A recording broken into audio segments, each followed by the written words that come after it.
In this week's Parsha Tisa, 40 days after receiving the Torah, the people face a profound crisis. Moshe seems delayed in returning from the mountain, and anxiety begins to spread. In their fear, some pressure Aaron to make a golden calf, proclaim it to be the God that brought them out from Egypt, and begin to worship it.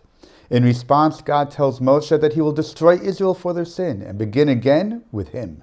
Moshe pleads on their behalf, and God relents, though he instructs Moshe to go down to the people and tell them that consequences will still follow.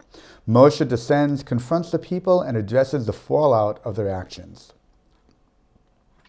But even after the immediate crisis passes, Moshe faces a personal crisis of his own. He is the leader, chosen and affirmed by God, yet he still feels uncertainty. He asks, "How will it be known that I and your nation have found favor in your eyes unless you go with us?" And then he goes further, "And if I have indeed found favor in your eyes, please show me your glory." This is a question that we all ask at some point. How do I know if I am doing the right thing? Moshe had an advantage none of us have. He spoke directly with God. Yet even for Moshe, not every request was granted. When he asked to see God's glory, God denied him full revelation and allowed him only a glimpse of his back. Moshe is left with a measure of uncertainty. If he cannot fully know God, how can he be sure that the path he is taking is truly the right one? The answer is, he can't, but he continues anyway.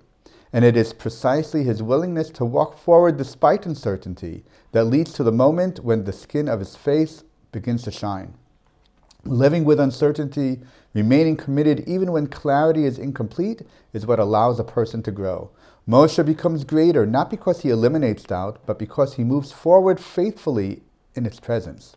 Living with uncertainty can be confusing, even frightening, but when we continue forward anyway, we create the possibility of growth. Like Moshe, we may not always receive clarity, yet by choosing to keep walking and not letting the fear of the unknown hold us back, we open ourselves to becoming something greater. Shabbat Shalom.